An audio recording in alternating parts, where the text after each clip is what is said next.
معزز خواتین و حضرات، اس طرح کی پیاری پیاری ویڈیو دیکھنے کے لیے ہمارے چینل کو سبسکرائب کریں اور بیل کے آئیکن کو دبائیں تاکہ آپ کو ہماری ویڈیو سب سے پہلے ملتی رہے۔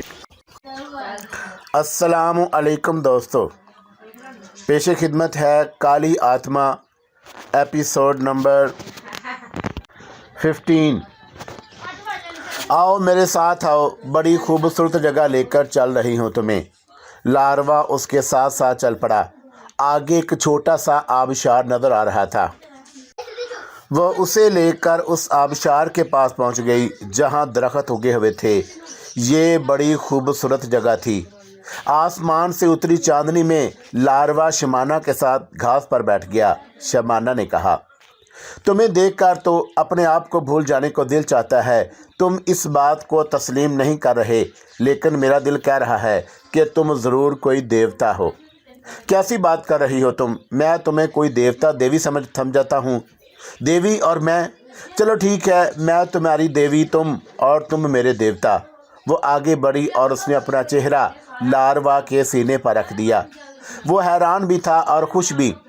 اس کی پسند کی حسینہ خود بخود اس کی جانب مائل ہو گئی تھی، لیکن وہ جسے اس نے پچھلی رات اس حسینہ کے ساتھ دیکھا تھا، اس کا کیا ہوگا؟ اچانک ہی لاروا کو دور سے کہیں ایک آواز سنائی دی۔ وہ زیجو ہی کی آواز تھی۔ یہ کون ہے؟ اس نے پوچھا۔ ایک پاگل سرپھرا جو میرے پیچھے پڑا ہوا ہے، لیکن جو تم سے دل لگا لے اس کی نگاہوں میں بھلا کوئی اور کیسے رہ سکتا ہے؟ شمانہ نے کہا۔ لاروا خاصا متاثر ہو گیا تھا اسے، لیکن رکیب روح سیاہ کا تصور اس کے لیے بھی بڑا عجیب تھا۔ وہ دور سے زیجو کے سائے کو دیکھتا رہا۔ زیجو دیوانہ کی طرح شمانہ کو آوازیں دیتا ہوا آگے بڑھ رہا تھا، لیکن شمانہ نے بھی مکمل خاموشی اختیار کر رکھی تھی اور منہ سے کچھ بھی نہیں کہا تھا۔ بہرحال زیجو وہاں سے آگے نکل گیا۔ شمانہ خاموشی سے اس کو آگے جاتا دیکھتی رہی تھی۔ پھر اس نے کہا، اب تم یہ بتاؤ کہ تمہارا ٹھکانہ کہاں ہے؟ میں تم سے کہاں مل سکتی ہوں؟ اسی جگہ ہر رات، لاروا نے جواب دیا۔ تو پھر تم ٹھیک اسی وقت یہاں آ جایا کرو، میں تمہارے پاس آ جایا کروں گی۔ چنانچہ لاروا اس سے رخصت ہو گیا۔ بڑی دلچسپ بات تھی کہ شمانہ کے بدن سے اٹھنے والی خوشبو لاروا کو بے حد متاثر کر رہی تھی۔ اس کی سمجھ میں یہ نہیں آ رہا تھا کہ شمانہ سے اپنائیت اسے کیوں محسوس ہو رہی ہے، لیکن اس دن اسے ایک بوڑھا سپیرا ملا اور اس کے ہاتھوں میں بین تھی اور وہ ادھر ادھر گھومتا پھر رہا تھا۔ لاروا کو دیکھ کر وہ اس کے قریب آ گیا اور اس نے بھاری لہجے میں کہا، نوجوان، کیا تم سپیرے ہو؟ سپیروں کی اس آبادی سے تمہارا تعلق ہے؟ نہیں بابا، لیکن تم کون ہو؟ میں سپیرا ہوں اور ایک ناگن کو تلاش کر رہا ہوں۔ وہ ناگن جو اچھا دھاری ہے، یعنی اپنی جون بدل سکتی ہے۔ اتنی خوبصورت عورت بن جاتی ہے وہ کہ تم اسے دیکھو تو دنگ رہ جاؤ۔ وہ ناگ رانی ہے، ناگ رانی، اور اس ناگ رانی کو قابو میں کرنے کا مطلب یہ ہے کہ انسان سپیروں میں سب سے بڑا سپیرا بن جائے۔ اگر میں نے اس ناگ رانی کو پکڑ لیا تو میرے قبیلے والے مجھے سردار بنا لیں گے۔ لاروا نے گہری نگاہوں سے اس بوڑھے سپیرے کو دیکھا۔ اسے نہ جانے کیوں یہ شبہ ہوا تھا کہ وہ یہ الفاظ شمانہ کے بارے میں کہہ رہا ہے، لیکن ابھی وہ اس وقت تک بوڑھے سپیرے سے کچھ نہیں کہہ سکتا تھا جب تک وہ شمانہ پر حملہ آور نہ ہو جائے۔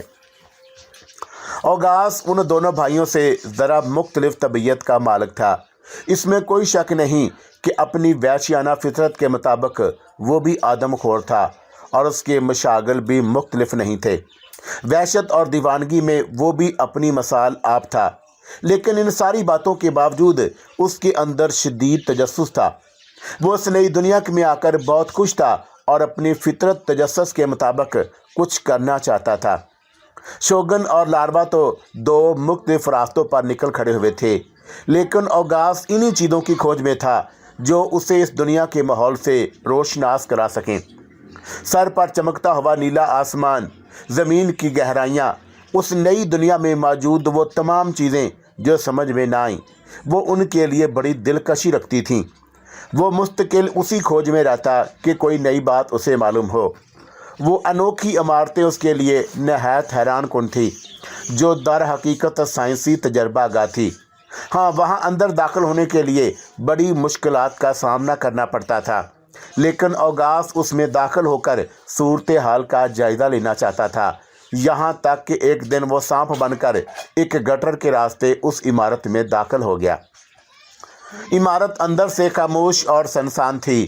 یہ خلائی تحقیقاتی ادارہ تھا اور یہاں ہر طرف خلائی تحقیقات پر کام ہوا کرتے تھے۔ اس وقت یہاں کام کرنے والے تمام افراد چھٹی کر کے جا چکے تھے۔ اوغاس کو یہی موقع غنیمت محسوس ہوا۔ وہ سانپ بن کر مختلف جگہوں کی سیر کرتے رہے، چنانچہ وہ کونے کھدروں سے گزرتا ہوا اس عظیم و شان لیبارٹری میں داخل ہو گیا جہاں ہزاروں سائنسی آلات بکھرے ہوئے تھے۔ عجیب و غریب آوازیں فضا میں گردش کر رہی تھیں۔ اوغاس کو یہ سب کچھ بہت دلکش محسوس ہوا۔ یہاں سائنس کی فضائی تاریخ موجود تھی۔ وہ سانپ کی حیثیت سے ان تمام مشینوں کو دیکھتا ہوا آگے بڑھنے لگا۔ دفتن ہی اسے کچھ آوازیں سنائی دی۔ یہ باتیں کرنے کی اور انسانی قدموں کی آواز تھی۔ کچھ لوگ اندر داخل ہو رہے تھے۔ اوغاس کے پاس چھپنے کے لیے کوئی جگہ نہیں تھی۔ وہ تیزی سے ایک سمت بڑھا اور جوں ہی اسے ایک سوراخ نظر آیا وہ اس میں داخل ہو گیا، حالانکہ وہ بڑی خوبصورت جگہ بنی ہوئی تھی۔ سانپ کی حیثیت سے اوغاس کو سوراخ میں چھپ کر بیٹھنے میں کوئی مشکل پیش نہیں آئی، لیکن یہ عجیب و غریب خلائی مشین تھی جو اشیاء کو خلا میں منتشر کر دیتی تھی اور وہاں مختلف سیاروں پر پہنچا دیتی تھی۔ اوغاس کے فرشتوں کو بھی یہ بات معلوم نہیں تھی کہ کیا ہونے والا ہے۔ چند ہی لمحوں کے بعد اچانک ہی اسے اپنے بدن میں تھر تھراہٹ محسوس ہوئی اور پھر ایک عجیب و غریب دھواں اس مشین کے اندر بھر گیا۔ اوغاس کا یوں محسوس ہوا جیسے اس کا جسم ذرات میں تبدیل ہوتا جا رہا ہے۔ پھر اسے یوں لگا کہ جیسے اس کے جسم سے یہ ذرات مشین سے نکل کر فضا میں منتشر ہو گئے ہوں۔ کچھ لمحوں کے لیے اس کے ہوش و حواس رخصت ہو گئے تھے اور نہ جانے کتنی دیر گزری تھی کہ اس نے اپنے آپ کو انسانی جسم میں محسوس کیا۔ اس نے اپنے اطراف میں چاروں طرف دیکھا۔ اس کے اطراف میں ریت بکھری ہوئی تھی اور وہ اسی ریت پر بیٹھا ہوا تھا۔ اس کی سمجھ میں نہیں آ رہا تھا کہ یہ سب کچھ کیا ہے، لیکن اس کے اندر ایک عجیب و غریب سوچ ابھرتی جا رہی تھی اور اسے یوں لگ رہا تھا جیسے وہ ایک نسل کا نمائندہ ہو۔ ایک انوکھا ذہن اس کے ذہن میں داخل ہو گیا تھا۔ غالباً یہ سب کچھ اسی مشینی عمل کا نتیجہ تھا جو غیر متوقع طور پر سرزد ہو گیا تھا۔ وہاں موجود سائنسدان کوئی بہت ہی پر اسرار تجربہ کر رہے تھے اور یہ تجربہ اوغاس پر منتقل ہو گیا تھا۔ اس نے ایک بار پھر چاروں طرف نگاہیں دوڑائیں۔ اس کے ارد گرد چند نیلی جھاڑیاں، قریب ایک چھپکلی دوڑتی ہوئی نکلی اور اس کا رنگ بھی نیلا تھا اور کئی پاؤں تھے۔ اوغاس نے اوپر فضا میں دیکھا۔ اس سرزمین پر ایک گنبد نما چھت سی تھی جو چاروں طرف سے ریت کے ساتھ ملی ہوئی تھی اور اس گنبد کی آخری سرحد اس سے صرف 100 گز پر تھی۔ فضا کا قطر صفحہ صرف 250 گز تھا۔ یہاں سب کچھ نیلا تھا سوائے ایک سرخ چیز کے جو دور سے 1 گز قطر کے دائرے میں چمک رہی تھی اور اس نے اپنے ماتھے سے پسینہ پونجا۔ کیا یہ سب ایک خواب ہے؟ یہ گرمی، یہ ریت، سرخ چیز کی طرف دیکھنے پر عجیب خوف کا احساس ہوا تھا۔ نہیں، یہ خواب نہ تھا، کیونکہ خلائی جنگ کے دوران وہ سو نہیں سکتا تھا۔ پھر کیا یہ موت ہے؟ نہیں، یہ موت بھی نہیں۔ موت اس طرح نہیں ہو سکتی۔ نیلی گرمی، نیلی ریت اور سرخ خوفناک چیز، اف! وہ انہی باتوں کو سوچ رہا تھا کہ اس نے ایک آواز سنی اور یہ آواز اس نے اپنے کانوں کی بجائے اپنے سر کے اندر سے سنی۔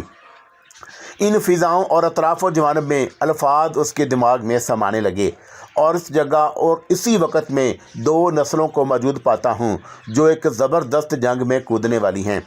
ایک ایسی جنگ جو کسی ایک نسل کو بالکل ختم کر دے گی اور دوسری کو اس قدر کمزور بنا دے گی کہ اس کا وجود نہ ہونے کے برابر رہ جائے گا اور وہ رفتہ رفتہ خاک میں مل جائے گی۔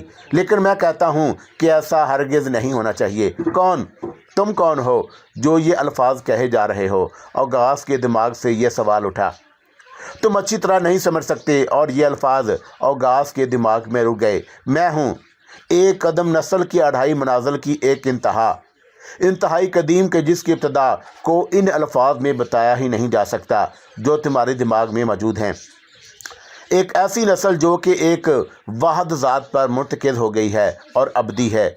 बस मैं आने वाली जंग में मुदाखलत करता हूँ, वो जंग जो बिल्कुल एक जैसी ताकत रखने वाले जंगली लुटेरों में होगी और जिसका अंजाम तुम्हारी और बैरूनी हमला आवरों दोनों की नस्ल को ख़त्म कर देगा।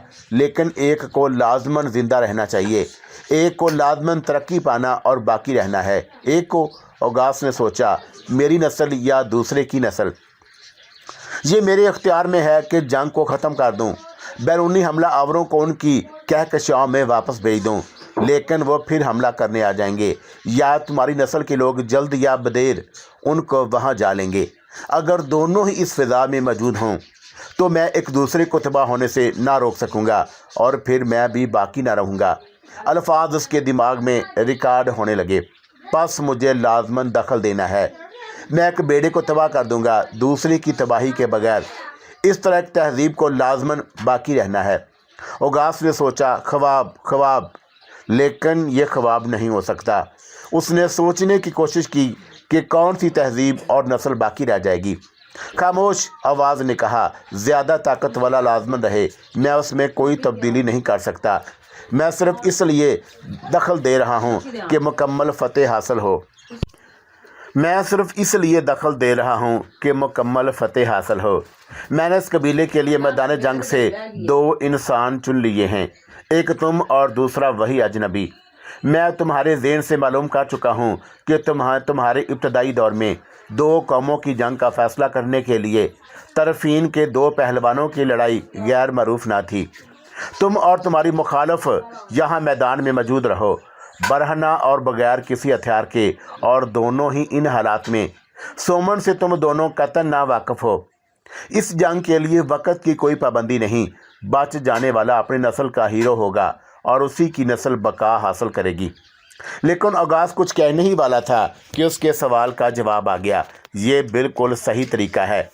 दोनों के हालात ऐसे हैं कि जिस्मानी क़ुव्वत हतमी तौर पर मसले का फ़ैसला कर सकती है। यहाँ एक दीवार है, ज़हनी ताकत और हिम्मत हौसला ज़्यादा अहम होगा। क़ुव्वत के मुकाबले में सबसे ज़्यादा अहम हौसला बहादुरी और जुर्रत है जो बचने वालों के अंदर होगी। लेकिन जब हम लड़ रहे होंगे तो दोनों के खिलाई बेड़े, औगास ने सोचा। नहीं, तुम एक दूसरी फ़िज़ा में हो, मैं एक दूसरे वक़्त में, इसलिए कि जब तक तुम यहाँ हो फ़िज़ा में वक़्त खामोश रहेगा। मैं देखता हूँ कि तुम ताज्जुब कर रहे हो कि ये जगह हकीकी है। हाँ, ये हकीकी है और हकीकी भी नहीं, जैसा कि तुम्हारी महदूद ज़हानत के लिहाज से हूँ भी नहीं भी। मेरा वजूद ज़हनी है, जिस्मानी नहीं। तुमने मुझे एक सैयारे की शक्ल में देखा है, एक ज़र्रा हो सकता है या एक सूरज, लेकिन तुम्हारे लिए अब यह जगह हकीकी है जहाँ जो कुछ तुम करोगे वो असल होगा और तुम्हारा वही अमल आखिरी होगा। और अगर यहाँ तुम मर गए तो वो हकीकी मौत होगी। यहाँ तुम्हारी नाकामी तुम्हारी नस्ल का ख़ात्मा होगी। तुम्हारे जानने के लिए इतना काफ़ी है। और तब आवाज़ बुलंद हो गई और अब वो फिर अकेला था, लेकिन बिल्कुल अकेला नहीं। इसलिए कि जब औगास ने ऊपर देखा तो मालूम हुआ कि सुर्ख शाह वो खौफनाक सुर्ख हल्का ही अजनबी था और उसकी सुर्ख उसकी तरफ लड़कता हुआ आ रहा था। मालूम होता था कि उसकी ना तो टांगें हैं, ना बाजू और ना कोई जिस्मानी साख्त। वो पतली रेत पर लड़कता हुआ आया, पारे किसी तेज़ी के साथ, और उसी वक़्त औगास के दिमाग में उसके ख़िलाफ़ नफ़रत की एक लहर दौड़ गई। दुश्मन दूर से लड़कता हुआ आ रहा था। औगास ने करीब से एक पत्थर उठाया ताकि मुकाबला कर सके, लेकिन दुश्मन इतनी तेज़ी से सर पर आ गया कि उसे जान बचाने के लिए भागना पड़ा, और उसके पास इतना भी वक़्त ना था कि दुश्मन से लड़ाई के मुतल्लक सोच सके, सकीम बना सके, एक ऐसी मखलूक से जंग की सकीम जिसकी ताकत, जिसकी अदात व अतवार और जिसके तरीके जंग के मुतल्लक उसे कुछ भी इल्म ना था। 5 गज के फासले पर दुश्मन रुक गया, बल्कि ऐसा मालूम हुआ कि जैसे किसी ने उसे ज़बरदस्ती रोक दिया हो। सामने एक ना दिखाई देने वाली दीवार थी जिससे आगे दुश्मन ना आ सकता था। तब औगास को याद आया कि यह जंग जिस्मानी ताकत से नहीं जीती जा सकती, बल्कि उसके लिए ज़हनी क़ुव्वत से काम लेना होगा। गेंदनुमा दुश्मन बार बार दीवार से टकराता था और पीछे गिर पड़ता। औगास 12 कदम आगे आया तो उसके हाथों ने भी दीवार को महसूस कर लिया। ये शीशे की बजाय रबड़ की चादर की तरह नरम थी और छूने से गर्म मालूम होती थी। उसने दीवार को ऊपर से और दाएं बाएं अतराफ से देखा, लेकिन दूसरी तरफ जाने का कोई रास्ता न था। उसे ख्याल आया कि दीवार के नीचे से खोदकर दूसरी तरफ जाने का रास्ता बनाए और दुश्मन पर हमला करे। नादीदा रबड़ की दीवार छूने से गर्म महसूस होती थी, लेकिन ये इंतहाई अजीब थी कि बिल्कुल करीब से उसे आंखें फाड़कर देखने के बावजूद भी रबड़ की दीवार नजर न आती थी। औगास ने कुछ सोचकर हाथ में पकड़ा हुआ पत्थर एक तरफ डाल दिया और दोनों हाथ नादीदा दीवार पर रखकर उसे धकेला। इसमें बिलाशुबा लचक मौजूद थी, लेकिन ज़्यादा नहीं। पूरी कुव्वत सिर्फ करने का नतीजा उसके सिवा कुछ और न निकला कि दीवार चंद इंच परे होकर फिर असल जगह पर वापस आ गई। फिर औगास अपने पंजों के बल खड़ा होकर दीवार की बुलंदी मालूम करने लगा। जहाँ तक उसकी उंगलियां पहुँच सकी वहाँ तक दीवार मौजूद थी। औगास ने देखा कि गेंदनुमा सुर्ख दुश्मन लड़कता हुआ फिर उसकी जानब आ रहा है और उसे दोबारा औबकाई सी महसूस हुई और वह दीवार से पीछे हटता चला गया। लेकिन दुश्मन नहीं रुका और वो अपनी तरफ दीवार के साथ साथ एक जानब चला आया था। औगास के दिल में ख्याल आया कि शायद ये नादीदा दीवार महज ज़मीन की सतह तक ही कायम हो और ज़मीन में खोद कर दूसरी जानब निकलने का रास्ता मिल सके। ये सोचकर वह झुका और रेत हटाने लगा। रेत बहुत नरम और हल्की थी और उसे आसानी से खोदा जा सकता था। चंद मिनट में उसने 2 फुट गहराई तक रेत निकाल लिया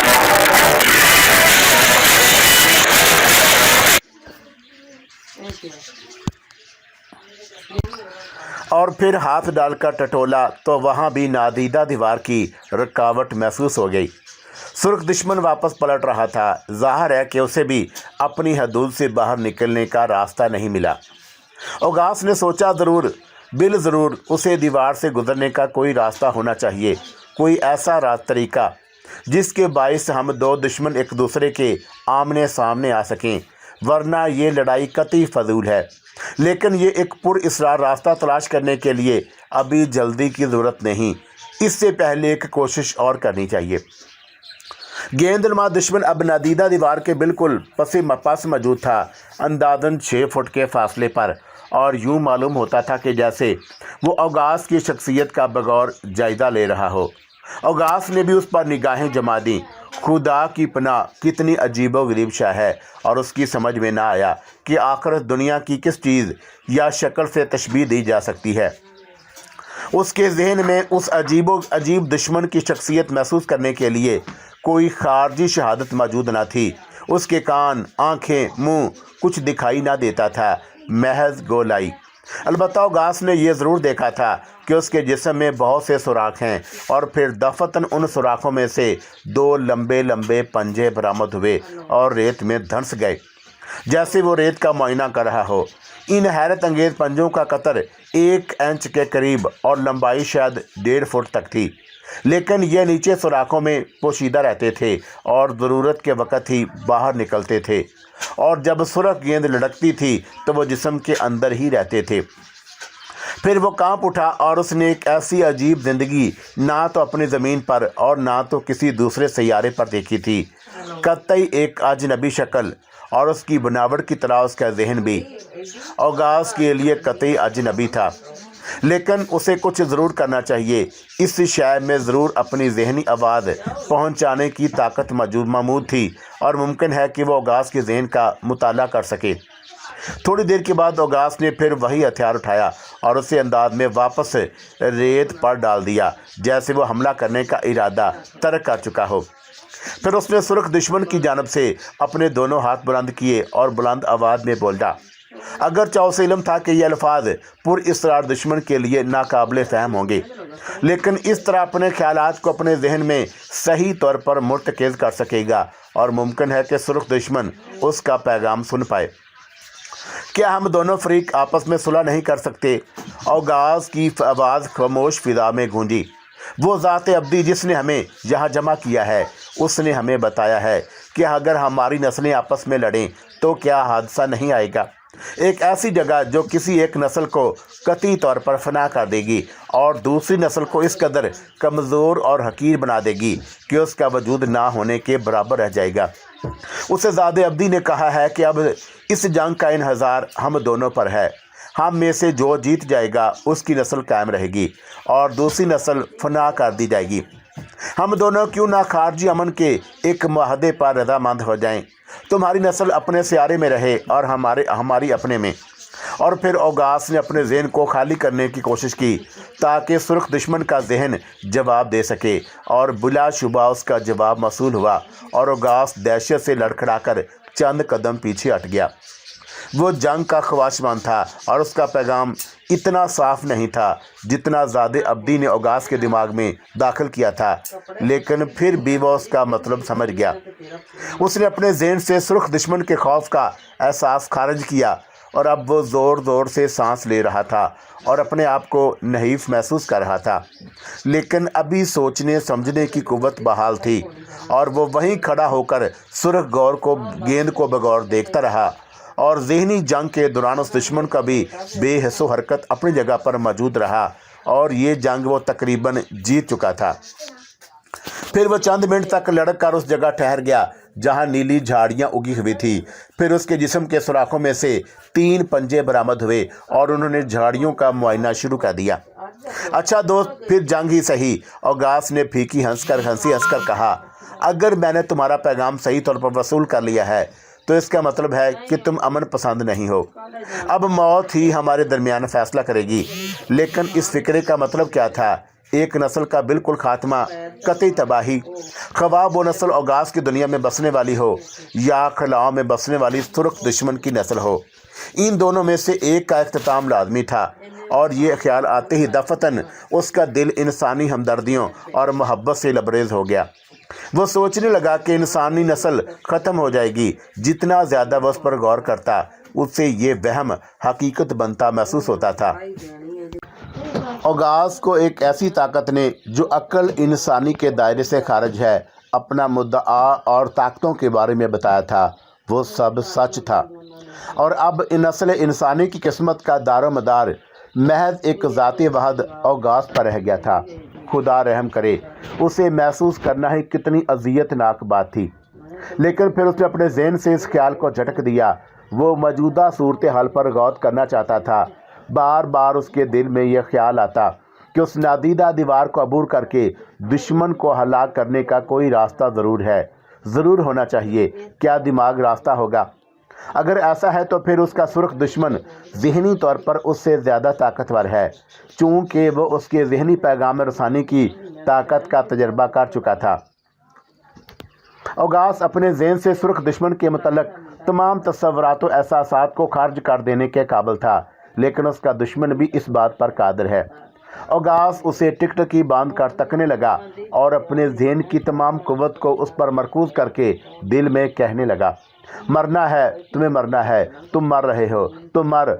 औगास की पेशानी पसीने से तर हो गई और उसकी दिमागी जद्दोजहद और दबाव के बहस उसका जिस्म कांपने लगा, लेकिन सुर्ख मखलूक पर उसका कोई असर महसूस ना होता था। वो बड़े इत्मीनान और सुकून से नीली झाड़ियों का मुआयना करने में मसरूफ़ था। इसी जद्दोजहद और ज़हनी ताकत सिर्फ करने का नतीजा ये हुआ कि औगास अपने आप को नहीफ महसूस करने लगा। बेपनाह गर्मी की बदौलत उसका दम निकला जा रहा था और उस पर गनूदगी की हालत तारी हो गई। वो आराम करने के लिए नीली रेत पर लेट गया और पूरी तवज्जो से सुर्ख मखलूक की हरकत का मुताला करने लगा। उसने सोचा कि मुमकिन है इस करीबी मुताला से अपने दुश्मन की कुव्वत और कमज़ोरियों का सुराग मिल जाए। सुर्ख दुश्मन झाड़ियों की शाखें उखाड़ रहा था और औगास होशियारी से ये मंजर देख रहा था और उसने ये अंदाज़ा लगाने की कोशिश की कि झाड़ियों से शाखें उखाड़ने का काम कितना सख्त हो सकता है। और फिर उसे ख्याल आया कि वो अपने हिस्से में भी ऐसी ही झाड़ियों से शाखें उखाड़ने की कोशिश करे ताकि अपने बाजुओं और जिस्मानी कुव्वत से मुकाबला कर सके। उसने देखा कि सुर्ख मखलूक को शाखें उखाड़ने में सख्त मेहनत करनी पड़ रही है और इस काम में उसका हर पंजा मसरूफ़ था। औगास ने देखा कि ये 1.5 फुट लंबे पंजे में 2 उंगलियां हैं और उन उंगलियों में बड़े बड़े नाखन हैं, लेकिन ये नाखन ज़्यादा ख़तरनाक मालूम नहीं होते थे। अगर इंसानी नाखनों को बढ़ने दिया जाए तो शायद वो भी ऐसे ही हो जाएं। औगास ने अपने हिस्से में चारों तरफ नज़र दौड़ाई और बिलाशुबा दाएं तरफ वही नीली झाड़ी मौजूद थी। वो उसके करीब गया और एक शाख उखाड़ ली। ये शाख नाजुक सी थी और आसानी से तोड़ी जा सकती थी। दूसरी जानब औगास ये सोच रहा था कि दुश्मन को कैसे हलाक किया जा सकता है। अगर उसे मौका मिल गया तो दुश्मन को किस तरीके से मजरू कर सकेगा। फिर वो वापस आ गया और सुर्ख मखलूक को गौर से देखने लगा। उसके जिस्म का ऊपरी हिस्सा काफ़ी सख्त नज़र आता था और उस पर ज़रब पहुंचाने के लिए किसी तेज़ हथियार की ज़रूरत थी। औगास ने वही लंबा सा पत्थर फिर उठा लिया। ये 12 इंच लंबा नोकीला पत्थर था और नोक की जनब से काफ़ी तेज़ था। दूसरी तरफ सुर्ख मखलूक मुसलसल नीली झाड़ियों का मुआयना करने और शाखें उखाड़ने में मसरूफ़ थी। एक झाड़ी के नीचे से एक छोटी सी नीली छिपकली निकल कर भागी, वही छिपकली जो औगास इससे बेशतर देख चुका था। लेकिन सुर्ख मखलूक का एक पंजा तेज़ी से उस पर झपटा और छिपकली की टांगें उखाड़ने लगा, बिल्कुल उसी तरह सुकून व इत्मीनान से जैसे वो झाड़ियाँ उखाड़ रहा था। छिपकली उसके पंजे में दबी हुई थी और उसकी गिरफ्त से आज़ाद होने की कोशिश कर रही थी। और इस दौरान में छिपकली ने एक हल्की सी चीख मारी और ये पहली आवाज़ थी जो उस खामोश फिजा में औगास के कानों ने सुनी।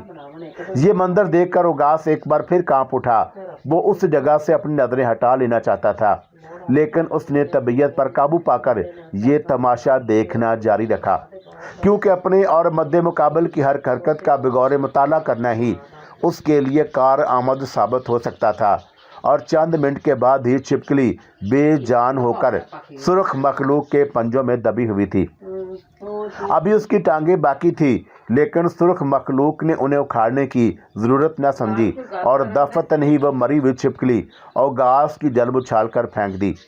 मरी हुई छिपकली फिजा में उड़ती हुई आई और औगास के पैरों के करीब गिर पड़ी।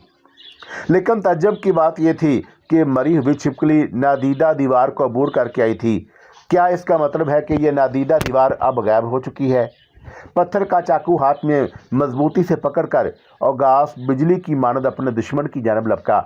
सुनहरी मौका था और उसे हलाक करने का। वो नादीदा दीवार अगर मौजूद ना हो तो, लेकिन अफसोस दीवार गायब नहीं हुई थी, वो वैसे ही कायम थी। और औगास का सर शिद्दत से दीवार से टकराया और वो पीछे की जनब जा पड़ा। और वहीं बैठे बैठे अचानक उसने देखा कि कोई शय फिजा में बुलंद होती हुई उसकी जानब आ रही है और उसके बचने के लिए वो रेत पर लेट गया, लेकिन वह फिर भी महफूज ना रहा। पत्थर बड़े ज़ोर से उसकी बाईं टांग की पिंडली पर पड़ा और दर्द की एक ज़बरदस्त टीस सारे जिस्म में दौड़ गई। लेकिन वह उस तकलीफ को नज़रअंदाज करके जल्दी से पीछे लड़ गया, क्योंकि उसने देख लिया था कि सुर्ख दुश्मन एक और पत्थर फेंकने की तैयारी कर रहा है। उसने अपने दोनों पंजों में पत्थर पकड़ रखा था और फिर पत्थर सनसनाता हुआ औगास की जानब आया, लेकिन औगास पत्थर की जद से दूर पहुंच चुका था। सुर्ख दुश्मन का पत्थर ज़्यादा दूर तक नहीं पहुंच सकता था। पहले पत्थर की ज़रब से औगास बेखबरी में ज़ख्मी हो गया, वरना वो ज़रूर महफूज हो जाता। फिर औगास ने अपना हाथ बुलंद किया और पूरी कुव्वत से एक पत्थर सुर्ख दुश्मन की जानब फेंक दिया और फिर नादीदा दीवार पार करके दुश्मन की सरहद में जा पड़ा। अब सुर्ख मखलूक के भागने की बारी थी। बड़ी तेज़ी से गर्दिश करता हुआ वो अपने मैदान के आखिरी किनारे तक पहुंच गया था। औगास अपनी फतह पर हंस पड़ा, लेकिन जो ही उसकी नज़र अपनी पिंडली के जख्म पर पड़ी, उसकी हंसी यक लख्त रुक गई। दुश्मन के पत्थर ने उसकी टांग को बड़ा गहरा जख्म पहुंचाया था। कई इंच लंबा जख्म था और उसमें से खून बह रहा था। औगास ने सोचा कि अगर खून रुक जाए तो ज़्यादा अच्छा है, वरना सख्त मुसीबत का सामना करना पड़ेगा। लेकिन उस जख्म के बदले में वो अब एक नई हकीकत दरियाफ्त कर चुका था, यानी नादीदा दीवार की एक खसूसियत। वो दोबारा उस दीवार की जानब गया और अपने हाथों से उसे छुआ। फिर एक हाथ दीवार पर रखकर उसने दूसरे हाथ से मुट्ठी भरकर रेत फेंकी। वो दीवार से पार हो गई, लेकिन उसका हाथ बाहर ना जा सका। अजीब बात थी, मादी अशिया और गैर मादी अशिया में ये दीवार फ़र्क महसूस कर लेती थी, लेकिन नहीं, मरी हुई छिपकली ने भी तो ये दीवार अबूर कर ली थी। और ये एक छिपकली ख्वाह जिंदा हो या मरी हुई, यकीनन मादी शय नहीं हो सकती। औगास ने एक शाख तोड़ी और उस दीवार से गुजारना चाहा। शाख दीवार से गुजर गई। जब उंगलियां दीवार के करीब आईं तो वह बाहर ना निकल सकीं। ना तो वह खुद उससे हद से निकल सकता था और ना दुश्मन उसकी हद में आ सकता था। लेकिन पत्थर, रेत, शाखें, एक मुर्दा छिपकली, उसने सोचा कि क्या जिंदा छिपकली भी उस नादीदा दीवार से बाहर निकल सकती है। झाड़ियों के अंदर से उसने एक छिपकली पकड़ी और उसे आहिस्ता से नादीदा दीवार की तरफ फेंका, लेकिन छिपकली दीवार के पार ना जा सकी और उससे टकरा कर गिर गई और तेजी से एक झाड़ी में छुप गई। लेकिन ओगास को इस मामले का हल मिल चुका था। जिंदा अशिया उस दीवार को पार ना कर सकती थी, अलबत्ता मरा हुआ जिस्म या मादी अशिया के लिए कोई रुकावट न थी। फिर उसका ध्यान अपनी जख्मी पिंडी की तरफ गया। खून बहना कम हो गया था, जिसका मतलब था कि उसे उसके लिए अब ज़्यादा फिक्रमंद नहीं होना चाहिए, लेकिन कम अज़ कम पानी तो ज़रूर मिलना चाहिए, बशर्ते कि यहाँ पानी दस्तयाब हो सके और ज़ख्म धोया जा सके। पानी का ख्याल आते ही ओगास को महसूस हुआ कि प्यास से उसका हलक सूख गया है और उसे हर कीमत पर पानी तलाश करना चाहिए, वरना ये जंग उसके लिए मोहलक बन जाएगी। पास वो लंगड़ाता हुआ अपने हिस्से के मैदान में चक्कर लगाने लगा। दाएं तरफ की हद आखिरी तक पहुंचकर उसने उस पुरइसरार नादीदा दीवार को देख लिया। यहाँ वो साफ नज़र आ रही थी, नीली माइल भूरे रंग की दीवार, और उसकी सतह वैसी ही थी जैसी दरमियानी हिस्से पर महसूस होती थी, गर्म और रबड़ की मानद लचकदार।